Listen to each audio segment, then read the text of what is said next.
Oppenheimer का letter, और शायद इस पे आपको जो रैली हमने देखी है 2-3 दिनों में, उसको एक इम्पैक्ट लाता हुआ दिखाई दे आज की ये सेंटिमेंटल न्यूज। और गजब की रैली थी भाई, वो 170 180 वाला स्टॉक 325 के जोन्स पर आके खड़ा हो गया न्यूज डेवलपमेंट्स के बीच में। मानस आप जरा चार्ट चेक करिएगा, तब तक मयूरेश से इस पर चर्चा कर ली जाए, क्योंकि ये मामला पेच फंस गया। वो कंबाइंड एंटिटी जो होने वाली थी सोनी और जी की, उसको 5 साल तक गोयनका साहब लीड करते, और अब ओपेनहाइमर कह रहे हैं कि भाई वो तो ईजीएम में डटे हुए हैं, वो चाहते हैं कि सफाई हो, उनके हिसाब से चेंजेस हों। मयूरेश, मोमेंटम स्ट्रांग, सब मानते हैं ये बढ़िया मर्ज एंटिटी के तौर पे उभरेगी। कैसे लूं इस खबर को? तेजी पे जैसे यतिन मेंशन कर रहे हैं, एक ब्रेक लगता हुआ नजर आएगा क्या? आप लोग कैसे अप्रोच करो किसी एंटरटेनमेंट को यहां से? तो आशीष जी, आई थिंक जो मूव होना था, आई थिंक काफी कुछ जेस्टेट हो चुका है। अभी यहाँ से काफी वॉलेटिलिटी आएगी। तो जैसे मोटा भाई ने कहा, I think what the AGM decides, और जैसे एजीएम में आई थिंक डिसीजंस लिए जाएंगे, ये आई थिंक आगे का रास्ता रखेंगे जी और सोनी के विलय के लिए। तो मुझे लगता है आई थिंक एक वॉलेटिलिटी का माहौल रहेगा जब तक क्लैरिटी नहीं आती on all these issues that have been put forth. और मार्केट्स को कदापि Ashish ji I think overhang कोई भी स्टॉक पे आई थिंक अच्छा नहीं लगता है। तो मुझे लगता है I think the best is probably in the price at this point of time. Decision जो ईजीएम पे होते हैं उसके ऊपर आगे की चाल होगी, बट तब तक मुझे लगता है कि स्टॉक एक रेंज बाउंड ट्रेड में फंसा रहेगा। वो तो इजी मनी था, वो तो बन गया इस डेवलपमेंट के बाद। अब अच्छी तेजी 300 सवा 300 के लेवल्स पे आके खड़ा हुआ है स्टॉक, और अब शायद इन न्यूज पिक्स के बीच में वोलेटिलिटी बढ़ती हुई नजर आए, अस्थिरता देखने को मिले, उठापटक के साथ इस स्टॉक में शायद कामकाज होता हुआ अब आपको नजर आ रहा है। ओपेनहाइमर की अहमियत समझिए, सबसे बड़ा शेयर होल्डर है, 17-18% के आसपास का स्टेक ओन करता है, और वो ईजीएम की मांग पर कायम है। मानस, चार्ट्स कैसे नजर आते हैं, और अगर डाउनसाइड खुलना है तो कितना दबाव आप एंटिसिपेट कर रहे हैं, और आप उस दबाव को कैसे अप्रोच करोगे?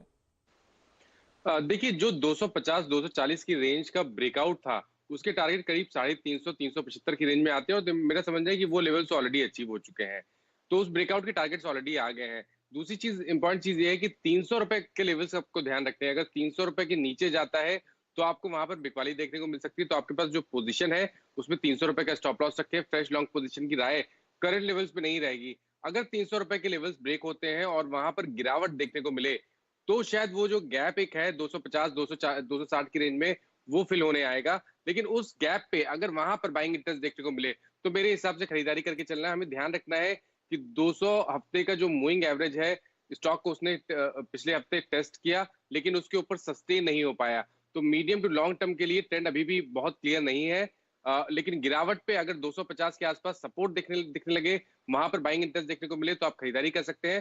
फिलहाल के लिए पोजीशन में बने रहिए, लेकिन 300 रुपए का एक स्टिक स्टॉप लॉस लगाइए। जी हाँ, आपके स्क्रीन पे एक चार्ट है, याद रखिएगा, और उस चार्ट में लगभग 20 कैंडलों में प्रॉफिट्स है। लेकिन इस चार्ट को आप 2 भागों में बांट सकते हैं। वो लास्ट ग्रीन कैंडल और उससे पहले की रेड कैंडल छोटी सी, उसमें गैप है, उसका जिक्र कर रहे हैं मानस, उसको खासा वेटेज दीजिएगा। तो पहली चीज़ है 300 का साइकोलॉजिकल प्राइस, और उसके बाद वो गैप जो कि लगभग 255 से 275 के बीच में परसिस्ट करता है। खैर, अब एक काम करते हैं इस कार्यक्रम में, और मेहमानों के हमारे क्रम में एक मेहमान और जुड़ चुके हैं, श्री राहुल शर्मा हमारे साथ जुड़ चुके हैं बात करने के लिए। राहुल जी नमस्कार, और आज का आपका टॉप कन्विक्शन ट्रेड, इस लेवल्स पे आप किस चीज़ पे फोकस कर रहे हैं और आपका कन्विक्शन ट्रेड क्या होगा?